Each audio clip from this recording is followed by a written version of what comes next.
Actually, before to study landscape architecture, I was in an art school. And then I found that it has no sense to stay in an art school to become an artist.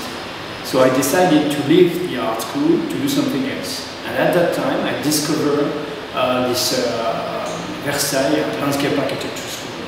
My intention was still to become an artist, but to be filled by something else. I wanted to get more close to people's life and the reality of urban societies. The Needs project is quite old for me now. I've been doing it 12 years ago.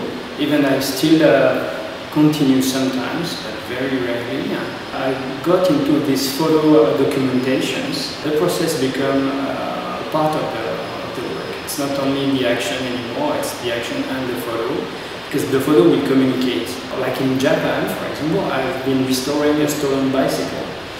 Because in Japan, bike is so important, so it became something obvious to do. Well, if I take the example of Moscow, for example, I've been walking a lot. I see a lot of broken things. I see a lot of things I could do. But then, as I've been doing it before, I don't feel that Moscow needs this kind of thing because it's useless. I don't know what to do, for example. I keep walking and I watch things, I look at things, I look for things, and then I don't know what to do. I say, okay, maybe Moscow doesn't need me, or I can't catch because I need to catch something specific, as you said. So it must be really linked to the place. 7 diamonds. It's been done in a park in Hokkaido, north of Japan, and I was asked to make a sculpture in this park. To make a sculpture, even a big one, would have been useless. And what was the most important there was the landscape in itself. I tried to find a way to attract people by the landscape and to look at landscape in a different way. I quickly find that diamonds could have been a nice thing. And then I left them in 7 locations of the landscape, and there is a little stone monument that says that 7 diamonds are left in the landscape you have in front of you. And it is situated at the beginning of the path that goes on the high point of view.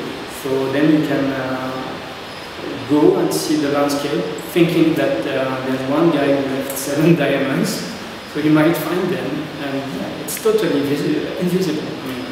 So I'm always, I don't know, trying to make some distance with people. Like I'm offering something, and people are free to take it or not. What is the idea behind the invisibility? Are you trying to act like God, you know, who's never seen, you know? Oh, but yeah, I never heard that about my work, but I like invisibility. I just like this humility, that you don't have to put your name in the middle of a white wall. For years, I was really escaping this kind of idea. I hated that. So many of my first catalogs, they have just my names on very small at the end of the bottom of the page, but there's not my name on it.